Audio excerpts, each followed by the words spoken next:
Hello everyone, ಎಲ್ಲರಿಗೂ ನಮಸ್ಕಾರ. ಇವತ್ತಿನ ಈ ವಿಡಿಯೋದಲ್ಲಿ ಸಂಡೇ ಈವ್ನಿಂಗಿಂದ ಮಂಡೇ ಮಾರ್ನಿಂಗ್ವರೆಗೂ ವ್ಲಾಗನ್ನು ಶೇರ್ ಮಾಡ್ತಾ ಇದ್ದೀನಿ. ಇವತ್ತಿನ ಈ ವಿಡಿಯೋ ಏನಾದರೂ ನಿಮಗೆ ಒಂದು ಸ್ವಲ್ಪನಾದರೂ ಇಷ್ಟ ಆಗಿದ್ರೆ ಪ್ಲೀಸ್ ಒಂದು ಲೈಕ್ ಮಾಡ್ತೀರಾ? ಇದು ಸಂಡೇ ಮಾರ್ನಿಂಗ್ ವಿಡಿಯೋ ಮಾಡ್ಕೊಂಡಿದ್ದು. ಇವತ್ತೂ ದಾಸವಾಳ ಗಿಡದಲ್ಲಿ ಒಂದು 6 ಹೂವು ಬಿಟ್ಟಿತ್ತು. ನನಗೆ ಇವಾಗಂತೂ ದಿನ ಇದೊಂದು ಅಭ್ಯಾಸ ಆಗೋಗಿದೆ. ಬೆಳಗ್ಗೆ ಟೈಮ್ ಎದ್ದು ಈ ದಾಸವಾಳ ಗಿಡದಲ್ಲಿ ಎಷ್ಟು ಹೂವು ಬಿಟ್ಟಿದೆ ಅಂತಂದ್ಬಿಟ್ಟು ನೋಡಿ ಖುಷಿ ಪಡ್ತಾ ಇರ್ತೀನಿ. ನೆಕ್ಸ್ಟ್ ಈಗ ಸಂಜೆ ಒಂದು 5 ಗಂಟೆ ಹಂಗೆ ಈ ಪಾಟುಗಳಲ್ಲಿ ಸೊಪ್ಪನ್ನೆಲ್ಲ ಕಟ್ ಮಾಡ್ತಾ ಇದ್ದೀನಿ. ನೈಟ್ ಅಡುಗೆಗೆ ಬಸ್ಸಾರು ಮಾಡೋಣ ಅಂತಂದ್ಬಿಟ್ಟು ನಾನು ಈ ಪಾಟುಗಳಲ್ಲೆಲ್ಲ ಸೊಪ್ಪಿನ ಸೀಡ್ಸನ್ನು ಹಾಕಿದ್ದೆ.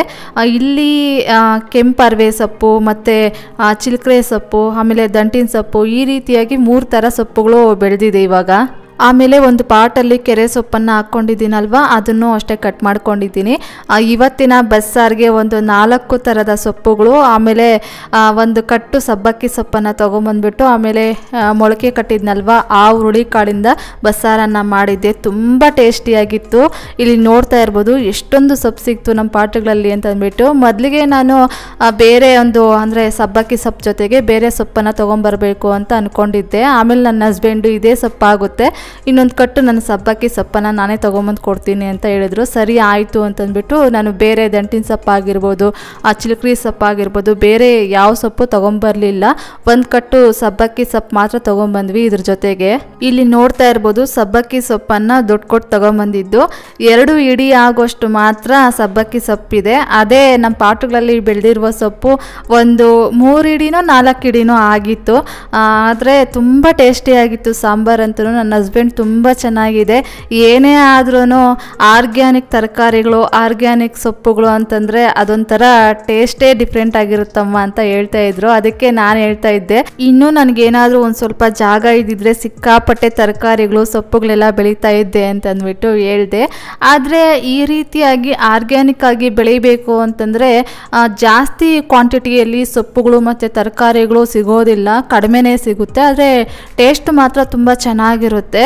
ನಾನು ಈ ಪಾಟುಗಳಲ್ಲಿ ಸುಮಾರಷ್ಟು ಸೀಡ್ಸನ್ನು ಹಾಕಿದ್ದೆ, ಎಲ್ಲ ಪಾಟುಗಳಲ್ಲೂ ಹಾಕಿದ್ದೆ. ಆದರೆ ಕೆಲವೊಂದು ಪಾಟುಗಳಲ್ಲಿ ಚೆನ್ನಾಗಿ ಬಂದಿದೆ ಸೊಪ್ಪು, ಇನ್ನು ಕೆಲವೊಂದು ಪಾಟುಗಳಲ್ಲಿ ಸೊಪ್ಪನ್ನೋದೇ ಬಂದಿಲ್ಲ. ಇನ್ನೂ ಒಂದು ಪಾಟುಗಳಲ್ಲಿ ತೆಳುವಾಗಿ ಸೊಪ್ಪನ್ನೋದು ಬೆಳೆದಿದೆ. ಈ ರೀತಿಯಾಗಿ ಬರುತ್ತೆ ಆರ್ಗ್ಯಾನಿಕ್ ಆಗಿ ನಾವು ಬೆಳಿತೀವಿ ಅಂತಂದರೆ. ಆಮೇಲೆ ಇದೇ ರೀತಿಯಾಗಿ ನಾನು ಪಾಟುಗಳಲ್ಲಿ ಸೊಪ್ಪು ತರಕಾರಿಗಳನ್ನು ಬೆಳೆಯೋದಕ್ಕೆ ಹೋಗೋದಿಲ್ಲ. ಹೂಗಿಡಗಳು ಏನಾದರೂ ಸಿಕ್ತು ಅಂತಂದರೆ ಹೂಗಿಡಗಳನ್ನು ತೊಗೊಂಬಂದು ಹಾಕ್ತೀನಿ. ಇವಾಗ ಸುಮ್ಮನೆ ಖಾಲಿ ಇದೆಯಲ್ಲ ಪಾಟುಗಳೆಲ್ಲ ಖಾಲಿ ಆಗಿಬಿಡೋದು. ಆದಷ್ಟು ಈ ಮೆಂತ್ಯ ಸೊಪ್ಪು ಮತ್ತು ಈ ರೀತಿಯಾಗಿ ಸೊಪ್ಪುಗಳೆಲ್ಲ ಬೆಳ್ಕೊಳ್ಳೋಣ ಅಂತಂದ್ಬಿಟ್ಟು ಬೆಳ್ಕೊಳ್ತಾ ಇದ್ದೀನಿ ಅಷ್ಟೇ. ನಾವು ರೆಂಟೆಡ್ ಮನೆಯಲ್ಲಿದ್ದಾಗ ಅಷ್ಟೊಂದು ಹೂಗಿಡಗಳನ್ನು ಬೆಳೆಸ್ತಾ ಇರಲಿಲ್ಲ, ಪಾಟುಗಳು ಅಷ್ಟೇ ನಾನು ಇಟ್ಕೊಂಡಿರಲಿಲ್ಲ. ನಾವು ಲೀಸ್ ಮನೆಗೆ ಬಂದ ಮೇಲೇ ಹೂಗಿಡಗಳನ್ನು ಬೆಳೆಸಿದ್ದು ಮತ್ತು ಪಾಟುಗಳೆಲ್ಲ ಜಾಸ್ತಿ ಮಾಡ್ಕೊಂಡಿದ್ದು. ಆವಾಗಲೂ ಅಷ್ಟೇ ನಾನು ಹೂಗಿಡಗಳನ್ನ ತೊಗೊಂಬಂದು ಪಾಟುಗಳಲ್ಲಿ ಹಾಕ್ತಾ ಇದ್ದೆ. ಕೆಲವೊಂದು ಪಾಟುಗಳು ಏನಾದರೂ ಖಾಲಿ ಇತ್ತು ಅಂತಂದರೆ ಇನ್ನು ಯಾಕೆ ಸುಮ್ಮನೆ ಹಾಗೆ ಖಾಲಿ ಬಿಡೋದು ಅಂತಂದ್ಬಿಟ್ಟು ಮೆಂತ್ಯ ಸೊಪ್ಪು ಹಾಕ್ತಾ ಇದ್ದೆ. ಇಲ್ಲಾಂತಂದರೆ ಈ ರೀತಿಯಾಗಿ ಸೊಪ್ಪಿನ ಸೀಡ್ಸನ್ನು ತೊಗೊಂಬಂದು ಇಟ್ಕೊಳ್ತಾ ಇದ್ದೆ. ಅಮ್ಮ ಕೊಡ್ತಾಯಿದ್ರು, ಅದನ್ನು ತೊಗೊಂಬಂದು ಇಟ್ಕೊಳ್ತಾ ಇದ್ದೆ. ಖಾಲಿ ಇರೋ ಪಾಟುಗಳಲ್ಲೆಲ್ಲ ಈ ರೀತಿಯಾಗಿ ಸೊಪ್ಪಿನ ಸೀಡ್ಸು ಮತ್ತು ಮೆಂತ್ಯ ಸೊಪ್ಪಿನ ಒಂದು ಸೀಡ್ಸನ್ನು ಹಾಕಿ ಸೊಪ್ಪುಗಳನ್ನು ಬೆಳ್ಕೊತಾ ಇದ್ದೆ. ಆಮೇಲೆ ಮೂಲಂಗಿನೂ ಹಾಕಿದ್ದೆ ನಾನು, ಮತ್ತು ಬೆಂಡೆಕಾಯಿ ಹಾಕಿದ್ದೆ. ಈ ರೀತಿಯಾಗಿ ಕೆಲವೊಂದಷ್ಟು ತರಕಾರಿಗಳನ್ನು ಸಹ ಬೆಳ್ಕೊಂಡಿದ್ದೀನಿ. ಆಮೇಲೆ ಇನ್ನೂ ಒಂದು ಕೆಲಸ ಮಾಡ್ತಾ ಇದ್ದೆ, ಈ ಪಾಲಕ್ ಸೊಪ್ಪನ್ನು ತೊಗೊಂಬರ್ತಾ ಇದ್ದೆ. ಆವಾಗ ಅದರಲ್ಲಿ ಬೇರುಗಳು ಇರ್ತಾ ಇತ್ತಲ್ವ, ಆ ಬೇರುಗಳನ್ನು ತಗೊಂಡೋಗಿ ಹಾಗೆ ಒಂದು ಪಾಟಲ್ಲಿ ಒಂದು 2-3 ಪಾಟುಗಳಲ್ಲಿ ಹಾಗೆ ಹಾಕಿದ್ದೆ, ಅಂದರೆ ನೆಟ್ಟಿದ್ದೆ. ಅದು ಅಷ್ಟೇ, ಪಾಲಕ್ ಸೊಪ್ಪು ಅಷ್ಟೇ ಸುಮಾರು ದಿನ ಬಂತು. ಸುಮಾರು ಅಂದರೆ ಒಂದು 5-6 ಸಲ ಆದ್ರೂ ಪಾಲಕ್ ಸೊಪ್ಪನ್ನು ಕಿತ್ಕೊಂಡು ನಾನು ಸಾಂಬಾರುಗಳನ್ನು ಮಾಡಿದ್ದೀನಿ. ಈ ರೀತಿಯಾಗೆಲ್ಲ ನಾನು ಏನಾದರೂ ಒಂದು ಗಿಡ ಮರಗಳು ಮತ್ತು ಈ ರೀತಿಯಾಗಿ ತರಕಾರಿಗಳೆಲ್ಲ ಬೆಳಿಬೇಕು ಅಂತಂದರೆ ತುಂಬ ಇಷ್ಟಪಟ್ಟು ಆ ಕೆಲಸಗಳನ್ನು ಮಾಡ್ತಾ ಇರ್ತೀನಿ. ನೆಕ್ಸ್ಟ್ ಇವಾಗ ಸೊಪ್ಪನ್ನೆಲ್ಲ ಕ್ಲೀನ್ ಮಾಡ್ಕೊಂಡಿದ್ದಾದಮೇಲೆ ಈ ಸೊಪ್ಪನ್ನೆಲ್ಲ ಒಂದು 3 ಸಲ ತೊಳ್ಕೊಂಡೆ. ಆಮೇಲೆ ಇವಾಗ ಕುಕ್ಕರಲ್ಲಿ ಲಾಸ್ಟ್ ಟೈಮ್ ನಾನು ಹುರುಳಿಕಾಳನ್ನು ಮೊಳಕೆ ಕಟ್ಟಿ ಅದನ್ನು ಒಂದು ಬಾಕ್ಸಲ್ಲಿ ಹಾಕಿ ಫ್ರಿಜ್ಜಲ್ಲಿ ಇಟ್ಟಿದ್ನಲ್ವ, ಅದೇ ಹುರುಳಿಕಾಳನ್ನು ಹಾಕ್ಬಿಟ್ಟು ಇವಾಗ ಈ ಸೊಪ್ಪನ್ನೆಲ್ಲ ತೊಗೊಂಬಂದು ಕುಕ್ಕರಲ್ಲಿ ಹಾಕಿ ಒಂದು ಸ್ವಲ್ಪ ಉಪ್ಪು ಹಾಕಿ ಆಮೇಲೆ ಇವಾಗ ನೀರು ಹಾಕ್ಬಿಟ್ಟು ಗ್ಯಾಸ್ ಸ್ಟವ್ ಆನ್ ಮಾಡಿಬಿಟ್ಟು ಇವಾಗ ಗ್ಯಾಸ್ ಮೇಲೆ ಈ ಕುಕ್ಕರನ್ನು ಇಡ್ತಾ ಇದ್ದೀನಿ.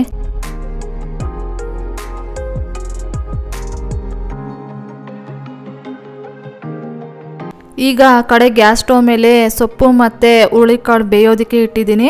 ಇನ್ನು ಸಾಂಬಾರಿಗೆ ಏನೇನು ಬೇಕೋ ಈರುಳ್ಳಿ, ಟೊಮೊಟೊ ಹಣ್ಣು, ಬೆಳ್ಳುಳ್ಳಿ ಎಲ್ಲನೂ ಬಿಡಿಸ್ಕೊಳ್ಳೋದಕ್ಕೆ ಎಲ್ಲನೂ ತಗೊಳ್ತಾ ಇದ್ದೀನಿ. ನೆಕ್ಸ್ಟ್ ಇವಾಗ ಇಲ್ಲಿ ನೋಡ್ತಾ ಇರ್ಬೋದು ಈರುಳ್ಳಿಯನ್ನು ಕಟ್ ಮಾಡ್ಕೊಳ್ತಾ ಇದ್ದೀನಿ. ಆಮೇಲೆ ಬೆಳ್ಳುಳ್ಳಿಯನ್ನು ನಾನು ನನ್ನ ಹಸ್ಬೆಂಡ್ ಇಬ್ಬರು ಶೇರ್ ಮಾಡಿಕೊಂಡು ಬೆಳ್ಳುಳ್ಳಿಯನ್ನು ಸುಲ್ಕೊಳ್ತೀವಿ.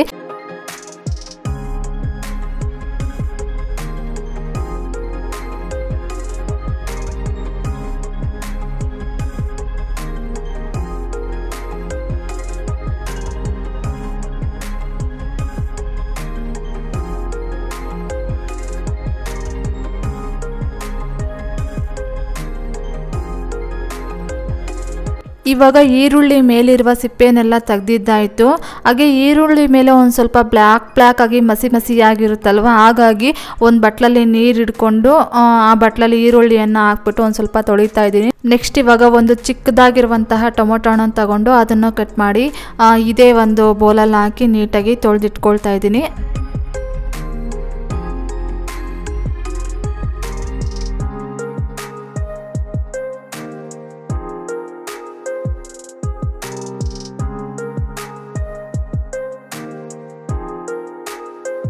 ಇವಾಗ ಇಲ್ಲಿ ನೋಡ್ತಾ ಇರ್ಬೋದು ಸೊಪ್ಪು ತೊಳೆದಿರುವ ನೀರು ಮತ್ತು ಅಕ್ಕಿ ತೊಳೆದಿರೋ ನೀರು, ಈರುಳ್ಳಿ ತೊಳೆದಿರೋ ನೀರು ಮತ್ತು ಹುರುಳಿ ಕಾಳನ್ನು ತೊಳೆದಿರೋ ನೀರು ಎಲ್ಲನೂ ಒಂದು ಬಕೆಟಲ್ಲಿ ಹಾಕಿ ಅದನ್ನು ತಗೊಂಡೋಗಿ ಗಿಡಗಳಿಗೆ ಹಾಕ್ತೀನಿ. ನಾನು ಯಾವ ರೀತಿಯಾಗಿ ಈ ಆಹಾರದ ವಿಚಾರದಲ್ಲಾಗಿರ್ಬೋದು ಮತ್ತು ದವಸ ಧಾನ್ಯಗಳ ವಿಚಾರದಲ್ಲಾಗಿರಬಹುದು ವೇಸ್ಟ್ ಮಾಡದೆ ಹಿತಮಿತವಾಗಿ ಬಳಸ್ತೀನೋ ಅದೇ ರೀತಿಯಾಗಿ ಈ ನೀರಿನ ವಿಚಾರದಲ್ಲೂ ಅಷ್ಟೇ ಈ ರೀತಿಯಾಗಿ ಸೊಪ್ಪು ತೊಳೆದಿರುವ ನೀರು, ಅಕ್ಕಿ ತೊಳೆದಿರೋ ನೀರು, ಏನಾದರೂ ತರಕಾರಿಗಳು, ಕಾಳುಗಳು ಮತ್ತು ಏನಾದರೂ ಈ ರೀತಿಯಾಗಿ ತೊಳೆದಿರುವಂತಹ ನೀರನ್ನು ಹಾಗೆ ಸ್ಟೋರ್ ಮಾಡಿ ಇಟ್ಕೊಂಡು ಅದನ್ನು ತಗೊಂಡೋಗಿ ಗಿಡಗಳಿಗೆ ಹಾಕ್ತೀನಿ. ಇನ್ನು ವಾಟರ್ ಫಿಲ್ಟರಲ್ಲಿ ವೇಸ್ಟ್ ಆಗಿ ಬರುತ್ತಲ್ವ ನೀರು, ಅದನ್ನು ಅಷ್ಟೇ ಒಂದು ಕ್ಯಾನಲ್ಲಿ ಸ್ಟೋರ್ ಮಾಡಿ ಇಟ್ಕೊಳ್ತೀನಿ. ಆ ನೀರನ್ನು ಮನೆ ಒರೆಸೋದಕ್ಕೆ ಮತ್ತು ಬಟ್ಟೆ ಒಗೆಯೋದಕ್ಕೆ ಈ ರೀತಿಯಾಗಿ ಯೂಸ್ ಮಾಡ್ಕೊಳ್ತೀನಿ.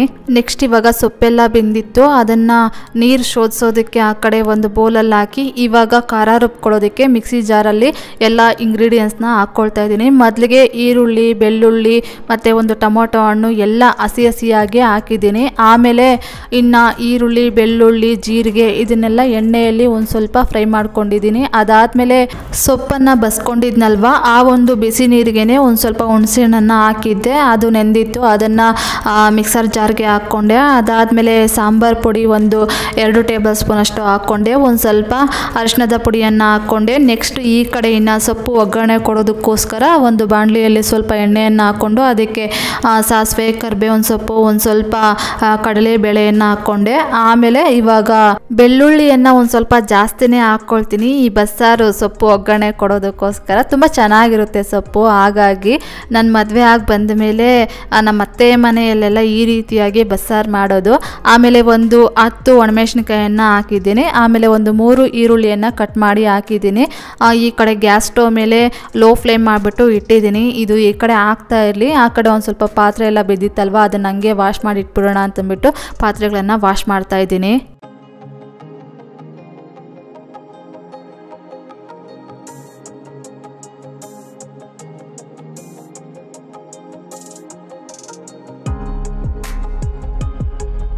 ನೆಕ್ಸ್ಟ್ ಇವಾಗ ಈ ಕಡೆ ಈರುಳ್ಳಿ, ಬೆಳ್ಳುಳ್ಳಿ, ಮೆಣಸಿನ್ಕಾಯಿ ಎಲ್ಲನೂ ಚೆನ್ನಾಗಿ ಎಣ್ಣೆಯಲ್ಲಿ ಫ್ರೈ ಆಗಿತ್ತು. ಇವಾಗ ಸೊಪ್ಪನ್ನ ಹಾಕಿ ಚೆನ್ನಾಗಿ ಮಿಕ್ಸ್ ಮಾಡಿಕೊಟ್ರೆ ಬಸ್ಸಾರು ಸೊಪ್ಪು ಒಗ್ಗರಣೆ ಅನ್ನೋದು ಮುಗೀತು. ಆಮೇಲೆ ಈ ಸೊಪ್ಪುಗಳಿಗೆ ಒಗ್ಗರಣೆ ಕೊಡಬೇಕಾದ್ರೆ ಈರುಳ್ಳಿ, ಬೆಳ್ಳುಳ್ಳಿ ಎಲ್ಲನೂ ಒಂದು ಸ್ವಲ್ಪ ಗೋಲ್ಡನ್ ಕಲರ್ ಬರೋವರೆಗೂ ನಾವು ಎಣ್ಣೆಯಲ್ಲಿ ಫ್ರೈ ಮಾಡಿಕೊಂಡು ಆಮೇಲೆ ಸೊಪ್ಪಿಗೆ ಒಗ್ಗರಣೆ ಕೊಟ್ಟರೆ ಸೊಪ್ಪಂತೂ ತುಂಬ ಚೆನ್ನಾಗಿರುತ್ತೆ, ತುಂಬ ಟೇಸ್ಟಿಯಾಗಿರುತ್ತೆ ತಿನ್ನೋದಕ್ಕೆ.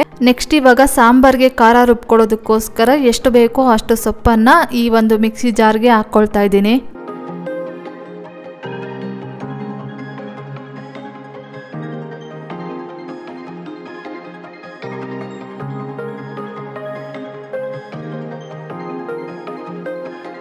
ಇವಾಗ ಇಲ್ಲಿ ಬಸ್ಸಾರಿಗೆ ಖಾರ ರುಬ್ಕೊಳ್ತಾ ಇದ್ದೀನಿ.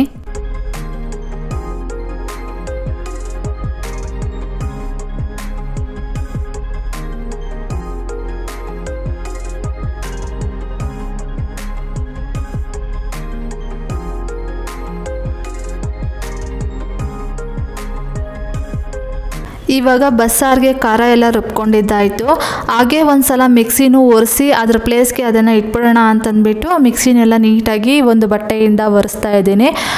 ನನಗೆ ಹೇಗೆ ಅಂತಂದರೆ ಮನೆಗೆ ಯಾವುದಾದ್ರೂ ಒಂದು ಹೊಸ ವಸ್ತುಗಳನ್ನು ತೊಗೊಂಬರ್ತೀವಲ್ವ, ಆ ಹೊಸ ವಸ್ತುಗಳನ್ನು ತಂದಾಗ ಯಾವ ರೀತಿಯಾಗಿರುತ್ತೋ ಕೊನೆವರೆಗೂ ಅದೇ ರೀತಿಯಾಗಿ ಇಟ್ಕೊಳ್ಳೋದಕ್ಕೆ ನನಗೆ ಇಷ್ಟ ಆಗುತ್ತೆ. ಹೊಸದಾಗಿಯೇ ಇಟ್ಕೊಳ್ಳೋದಕ್ಕೆ ನಾನು ಯಾವಾಗಲೂ ಎಲ್ಲ ವಸ್ತುಗಳನ್ನು ಅದೇ ರೀತಿಯಾಗಿ ಇಡೋದಕ್ಕೆ ಇಷ್ಟಪಡ್ತಾ ಇರ್ತೀನಿ. ಈ ಮಿಕ್ಸಿನ ಯೂಸ್ ಮಾಡಿದಾಗಲೆಲ್ಲ ಹೇಳ್ತಾನೆ ಇರ್ತೀನಿ, ಈ ಮಿಕ್ಸಿನ ತಗೊಂಡು ಎಷ್ಟು ವರ್ಷ ಆಯಿತು ಅಂತಂದ್ಬಿಟ್ಟು. ಈ ಮಿಕ್ಸಿನ 2018 ಅಕ್ಟೋಬರ್ ಮಂತಲ್ಲಿ ತಗೊಂಡಿದ್ದು. ಇನ್ನೂ ಹೊಸ್ದಾಗೆ ತಂದಿದ್ದೀವೇನೋ ಅನ್ನೋ ರೀತಿಯಾಗಿಯೇ ನಾನು ಹೊಸ್ದಾಗೇ ಇಟ್ಕೊಂಡಿದ್ದೀನಿ. ಎಲ್ಲ ವಸ್ತುಗಳು ಅಷ್ಟೇ ನಾನು ಇದೇ ರೀತಿಯಾಗಿ ಇಟ್ಕೊಳ್ಳೋದಕ್ಕೆ ಇಷ್ಟಪಡ್ತಾ ಇರ್ತೀನಿ. ಆದರೆ ಕೆಲವೊಂದು ಪಾತ್ರೆ ಸಾಮಾನುಗಳಲ್ಲಿ ಮಾತ್ರ ಅದೇನೋ ಗೊತ್ತಿಲ್ಲ, ಒಂದೊಂದು ಈ ಬಾಣಲಿಗಳಿರುತ್ತಲ್ವ ಅವೇ ನನಗೆ ತುಂಬ ಬೇಜಾರಾಗ್ತಾ ಇರುತ್ತೆ. ಎಷ್ಟೇ ಉಜ್ಜಿ ಕ್ಲೀನ್ ಮಾಡಿದ್ರೂ ಸಹಿತ ಒಂದು ಸ್ವಲ್ಪ ಈ ಎಣ್ಣೆ ಕಲೆಗಳು ಅಂತ ಇರುತ್ತಲ್ವ ಅದು ಕಪ್ಪಾಗುತ್ತಲ್ವ, ಆ ರೀತಿಯಾಗಿ ಹಂಗೆ ಇರುತ್ತೆ. ನಾನು ಸ್ಟಾರ್ಟಿಂಗಲ್ಲೆಲ್ಲ ಈ ಹಪ್ಪಳ ಕರೆದಿರ್ತೀನಲ್ವ, ಆ ಎಣ್ಣೆ ಇರುತ್ತಲ್ವ ಅದೇ ಎಣ್ಣೆಯಲ್ಲೇ ಇನ್ನೊಂದು ಸಲ ಹಪ್ಪಳ ಕರಿತಾ ಇದ್ದೆ. ಆವಾಗ ಬಾಣಲಿಗಳೆಲ್ಲ ಬ್ಲ್ಯಾಕ್ ಹೋಗ್ತಾ ಇತ್ತು. ಆವಾಗ ನನಗೆ ಗೊತ್ತಾಯಿತು, ಓಹೋ ಪದೇ ಒಂದೆರಡು ಸಲ ಅದೇ ಬಾಣಲಿಯಿಂದನೇ ಎಣ್ಣೆಯಲ್ಲಿ ಏನಾದರೂ ಅಡುಗೆಗಳನ್ನು ಮಾಡಿದ್ರೆ ಬಾಣಲಿಗಳೆಲ್ಲ ಬ್ಲ್ಯಾಕ್ ಆಗುತ್ತೆ ಅಂತಂದ್ಬಿಟ್ಟು ಆವಾಗ ಗೊತ್ತಾಯಿತು. ಕೆಲವೊಂದು ಪಾತ್ರೆ ಸಾಮಾನುಗಳನ್ನು ತುಂಬ ನಾನು ತಿಕ್ಕಿ ಕ್ಲೀನ್ ಮಾಡ್ತಾ ಇರ್ತೀನಿ, ಆದರೂ ಅವು ಹೋಗ್ತಾ ಇರೋದಿಲ್ಲ. ಆದಷ್ಟು ನಾನು ಹೊಸದಾಗೆ ಎಲ್ಲ ಐಟಮ್ಗಳನ್ನು ಇಟ್ಕೊಳ್ಳೋದಕ್ಕೆ ಇಷ್ಟಪಡ್ತಾ ಇರ್ತೀನಿ, ಪ್ರಯತ್ನನೂ ಮಾಡ್ತಾ ಇರ್ತೀನಿ. ನೆಕ್ಸ್ಟ್ ಇವಾಗ ಮಿಕ್ಸಿನೆಲ್ಲ ಒರೆಸಿ ಅದ್ರ ಪ್ಲೇಸ್ಗೆ ಅದನ್ನು ಇಟ್ಟು ಆಮೇಲೆ ಸಾಂಬಾರಿಗೆ ಒಗ್ಗರಣೆ ಕೊಟ್ಟು ಸಾಂಬಾರು ಕಾಯಿಸಿ ಆಮೇಲೆ ಮುದ್ದೆನೂ ಮಾಡಿ ಊಟ ತಿಂದು ಇವಾಗ ಪಾತ್ರೆಗಳೆಲ್ಲ ವಾಶ್ ಮಾಡ್ತಾ ಇದ್ದೀನಿ.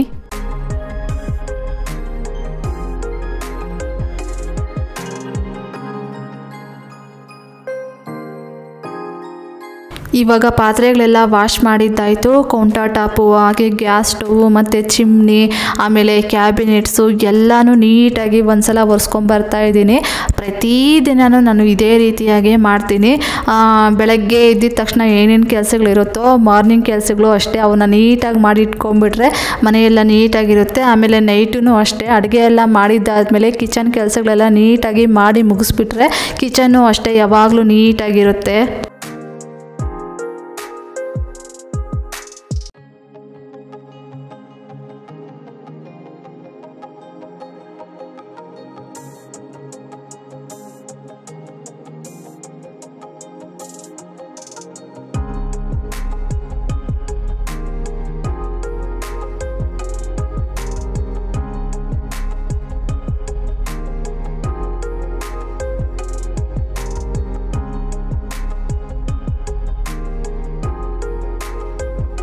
ನೆಕ್ಸ್ಟ್ ಈಗ ಒಂದಿಬ್ಬರು ಬರ್ತ್ಡೇ ವಿಶಸ್ಸನ್ನು ಮಾಡೋದಕ್ಕೆ ಹೇಳಿದ್ದಾರೆ. ಅವ್ರಿಗೆ ವಿಶ್ ಮಾಡಿ ಆಮೇಲೆ ನಾನು ವ್ಲಾಗನ್ನು ಕಂಟಿನ್ಯೂ ಮಾಡ್ತೀನಿ. ಅರಿತಾ ಅನ್ನೋರು ಕಮೆಂಟ್ ಮಾಡಿದ್ದಾರೆ, ಈ ಮಂತು 19ಗೆ ನನ್ನ ಹಸ್ಬೆಂಡ್ ಬರ್ತ್ಡೇ ಇದೆ, ವಿಶ್ ಮಾಡಿ ಮಂಜು ಅಂತಂದ್ಬಿಟ್ಟು. ಪುರುಷೋತ್ತಮ್ ಅಣ್ಣ ಅವರೇ, many more happy returns of the day ಅಣ್ಣ. ಆ ದೇವರು ನಿಮಗೆ ಒಳ್ಳೆ ಆರೋಗ್ಯ ಆಯುಷು ಕೊಟ್ಟು ಕಾಪಾಡಲಿ ಅಂತಂದ್ಬಿಟ್ಟು ಆ ದೇವರಲ್ಲಿ ನಾನು ಕೇಳ್ಕೊಳ್ತೀನಿ ಅಣ್ಣ. ನೆಕ್ಸ್ಟ್ ಆಗಿ ಯೂಸರ್ ಅನ್ನೋ ಒಂದು ಅಕೌಂಟಿಂದ ಕಮೆಂಟ್ ಮಾಡಿದ್ದಾರೆ, ಈ ಮಂತು 23ಗೆ ನನ್ನ ಮಗಳ ಬರ್ತ್ಡೇ ಇದೆ, ವಿಶ್ ಮಾಡಿ ಸಿಸ್ ಅಂತಂದ್ಬಿಟ್ಟು. ವೈಷ್ಣವಿ ಬಿರಾದರ್ ಪುಟ್ಟ, many more happy returns of the day ಅಪ್ಪ. ಆ ದೇವರು ನಿಮಗೆ ಒಳ್ಳೆ ಆರೋಗ್ಯ ಆಯುಷು ಕೊಟ್ಟು ಕಾಪಾಡಲಿ ಅಂತಂದ್ಬಿಟ್ಟು ಆ ದೇವರಲ್ಲಿ ನಾನು ಕೇಳ್ಕೊಳ್ತೀನಿ ಕಂದ.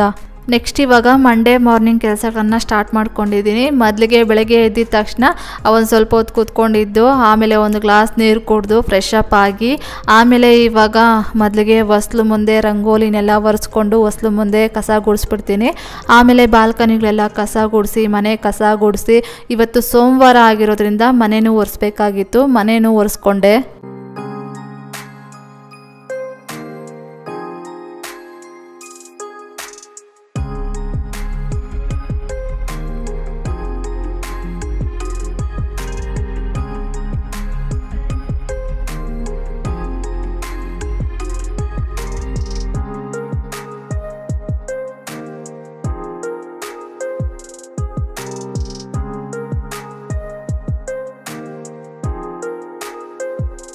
ಇಲ್ಲಿ ಹೊಸ್ಲು ಮುಂದೆ ಕಸ ಗುಡಿಸ್ಬೇಕಾದ್ರೆ ಗೇಟ್ ಮೇಲೆಲ್ಲ ಒಂದು ಸ್ವಲ್ಪ ಹಾಗೆ ನನಗೆ ಧೂಳು ಕಾಣಿಸ್ತು. ಹಾಗೆ ಒಂದು ಸಲ ಪೊರ್ಕೆಯಿಂದನೇ ಧೂಳನ್ನೆಲ್ಲ ಒರೆಸ್ಬಿಡ್ತಾ ಇದ್ದೀನಿ. ಇಲ್ಲ ಅಂತಂದರೆ ಮತ್ತೆ ಆ ಧೂಳೆಲ್ಲ ಹಾಗೆ ಎದ್ದು ಕಾಣಿಸ್ತಾ ಇರುತ್ತೆ. ಮನೆ ಒರೆಸ್ಬೇಕಾದ್ರೂ ಅಷ್ಟೇ ಒಂದು ಸಲ ಒಂದು ತೇವದ ಬಟ್ಟೆಯಿಂದ ಎಲ್ಲ ಈ ಗೇಟ್ನೆಲ್ಲ ಒರೆಸ್ಕೊಂಡ್ಬಿಡ್ತೀನಿ ಆದಷ್ಟು. ಈ ರೀತಿಯಾಗಿ ಮಾಡೋದ್ರಿಂದ ಅಂದರೆ ಯಾವಾಗಿನ ಕೆಲಸ ಆವಾಗ ಮಾಡ್ಕೊಳ್ಳೋದ್ರಿಂದ ಯಾವಾಗಲೂ ಅಷ್ಟೇ ಮನೆ ನೀಟಾಗಿರುತ್ತೆ. ಆದಷ್ಟು ನನಗೆ ಎಲ್ಲೆಲ್ಲಿ ಧೂಳು ಕಾಣಿಸ್ತಾ ಇರುತ್ತೋ, ಎಲ್ಲೆಲ್ಲಿ ಕೆಲಸಗಳು ಪೆಂಡಿಂಗಲ್ಲಿರುತ್ತೋ ಅವಾಗವಾಗೇ ಮಾಡ್ಕೊಂಬಂದ್ಬಿಡ್ತೀನಿ.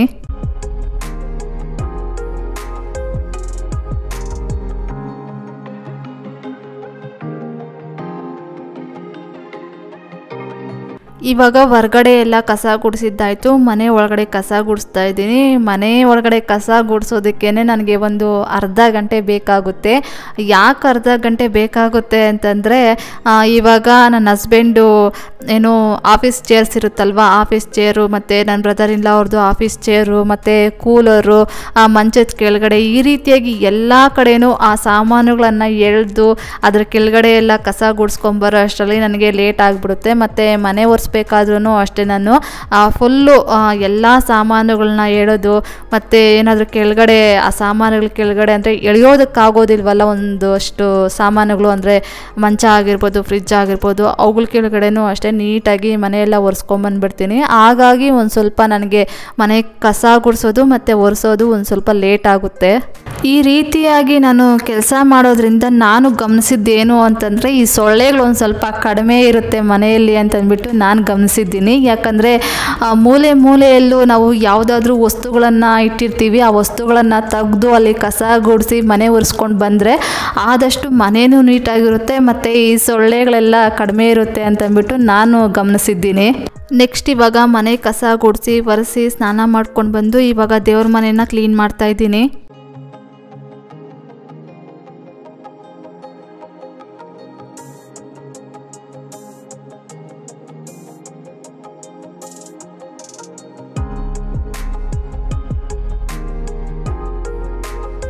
ನೆಕ್ಸ್ಟ್ ಇವಾಗ ದೇವ್ರ ಮನೆಯನ್ನೆಲ್ಲ ಕ್ಲೀನ್ ಮಾಡಿದ್ದಾಯಿತು. ಹಾಗೆ ದೇವ್ರ ಪೂಜೆಗೂ ರೆಡಿ ಮಾಡಿಟ್ಟಿದ್ದೆಲ್ಲ ಆಯಿತು.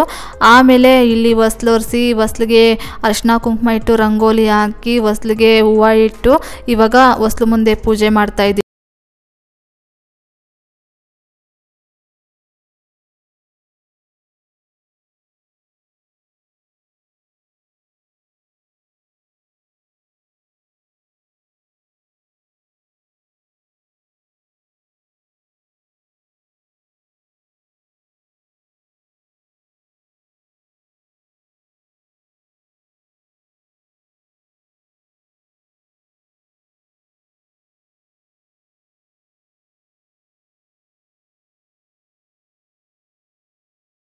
ಹಾಗೆ ಫ್ರೆಂಡ್ಸ್, ಈ ವಿಡಿಯೋಗೆ ನಾನು ವಾಯ್ಸ್ ಓವರ್ ಕೊಡಬೇಕಾದ್ರೆ ನಿಮಗೆ ಎರಡೆರಡು ಥರ ವಾಯ್ಸ್ ಕೇಳಿಸುತ್ತೆ. ಯಾಕಂದರೆ ಈ ಮೈಕ್ ಒಂದು ಸ್ವಲ್ಪ ಪ್ರಾಬ್ಲಮ್ ಇದೆ. ಕಂಟಿನ್ಯೂಸ್ ಆಗಿ ನಾನು ಮಾತಾಡೋದಕ್ಕಾಗೋದಿಲ್ಲ, ಕಟ್ ಮಾಡಿ ಮಾತಾಡಬೇಕಾಗುತ್ತೆ. ಆವಾಗ ಕಟ್ ಮಾಡಿದಾಗ ವಾಯ್ಸ್ ಒಂಥರ ಇರುತ್ತೆ, ನೆಕ್ಸ್ಟ್ ಮಾತಾಡಿದಾಗ ವಾಯ್ಸ್ ಒಂಥರ ಇರುತ್ತೆ. ನೆಕ್ಸ್ಟ್ ನಾನು ಅಗೇನು ಹೋಗಿ ನಾನು ಕೇಳಿಸ್ಕೊಳ್ತೀನಿ, ಮತ್ತು ಅದನ್ನು ಕಟ್ ಮಾಡಿ ಮಾತಾಡಬೇಕು ಅಂತಂದರೆ ಟೈಮ್ ಟೇಕಿಂಗ್ ತುಂಬಾ ಆಗುತ್ತೆ. ಅದಕ್ಕೆ ಇದ್ರೆ ಎತ್ಕೊಂಡ್ಲಿ ಅಂತಂದ್ಬಿಟ್ಟು ಹಾಗೆ ಬಿಟ್ಬಿಡ್ತೀನಿ. ಇನ್ನು ಮೈಕ್ ಇಲ್ಲದೆ ಮಾತಾಡಿದ್ದೀನಿ ಅಂತಂದರೆ ಗಂಟ್ಲು ನೋವು ಬರುತ್ತೆ, ಕಿರ್ಚಾಡ್ಕೊಂಡು ಮಾತಾಡಬೇಕಾಗುತ್ತೆ. ಹಾಗಾಗಿನೇ ನಾನು ಹಾಗೆ ಬಿಡ್ತಾ ಇದ್ದೀನಿ. ನಿಮ್ಗೇನಾದರೂ ತುಂಬ ಡಿಸ್ಟರ್ಬ್ ಆಗಿದೆ ದಯವಿಟ್ಟು ನನ್ನ ಕ್ಷಮಿಸಿ, ಸ್ವಲ್ಪ ಅಡ್ಜಸ್ಟ್ ಮಾಡ್ಕೊಂಡು ನೋಡಿ. ವಾಯ್ಸ್ ಆ ಕಡೆ ಈ ಕಡೆ ಆಗ್ತಾ ಇರುತ್ತೆ. ನಾನು ಎಷ್ಟು ಅದನ್ನು ಅಡ್ಜಸ್ಟ್ ಮಾಡ್ಕೊಳ್ಳೋಕೆ ಹೋದರೂ ಅದು ತುಂಬ ಟೈಮ್ ಟೇಕಿಂಗ್ ಅಂತ ತಗೊಳ್ತಾ ಇರುತ್ತೆ. ನೆಕ್ಸ್ಟ್ ಇವಾಗ ನಾನು ಅಲ್ಲಿ ಹೊಸ್ಲು ಪೂಜೆ ಮತ್ತು ತುಳಸಿ ಗಿಡದ ಪೂಜೆ, ಸೂರ್ಯ ದೇವರಿಗೆ ಪೂಜೆ ಎಲ್ಲ ಮಾಡಿದ್ದಾಯಿತು. ಇವಾಗ ನನ್ನ ಹಸ್ಬೆಂಡ್ ಇಲ್ಲಿ ದೇವ್ರ ಮನೆಯಲ್ಲಿ ದೀಪ ಹಚ್ಚಿ ಪೂಜೆ ಮಾಡ್ತಾಯಿದ್ದಾರೆ.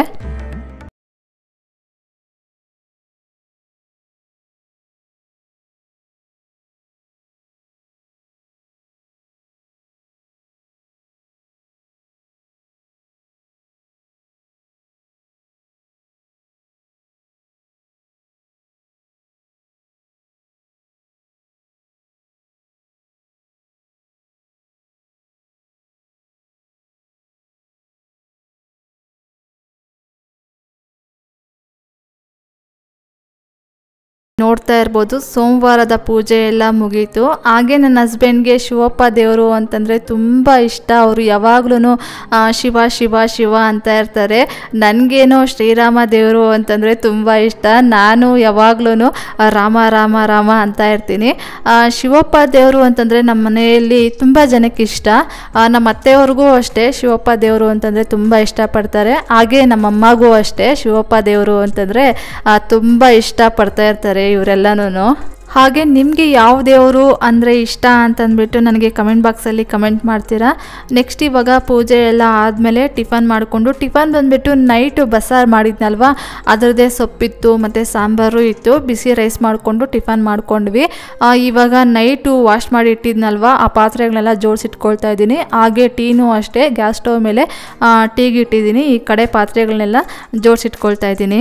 ನೆಕ್ಸ್ಟ್ ಹಾಗೆ ಇನ್ನೊಂದು ಮಾತು ಹೇಳೋದಕ್ಕೆ ಇಷ್ಟಪಡ್ತೀನಿ. ಈ ಶ್ರೀರಾಮ ದೇವರನ್ನು ಇಷ್ಟಪಟ್ಟು ಆರಾಧನೆ ಮಾಡಿದ್ರೆ ಆಂಜನೇಯ ದೇವರು ನಮಗೆ ಒಲಿತಾರಂತೆ. ಒಂದು ಹಾಡಲ್ಲೇ ಹೇಳಿದಾರಲ್ವಾ, ಎಲ್ಲಿ ರಾಮನೋ ಅಲ್ಲಿ ಹನುಮನು ಅಂತಂದ್ಬಿಟ್ಟು. ಹಾಗಾಗಿನೇ ನಾವು ರಾಮರನ್ನು ಆರಾಧನೆ ಮಾಡಿ ಇಷ್ಟಪಟ್ಟರೆ ಆಂಜನೇಯ ದೇವರು ನಮಗೆ ಒಲಿತಾರಂತೆ. ಇದಾಗಿತ್ತು ಫ್ರೆಂಡ್ಸ್ ಇವತ್ತಿನ ಈ ವಿಡಿಯೋ ಏನಾದರೂ ನಿಮಗೆ ಒಂದು ಸ್ವಲ್ಪನಾದರೂ ಇಷ್ಟ ಆಗಿದ್ರೆ, ಮೋಟಿವೇಶನ್ ಅನಿಸಿದರೆ please do like, share, comment and subscribe to my channel. Thank you for watching my video. Have a nice day. Bye bye.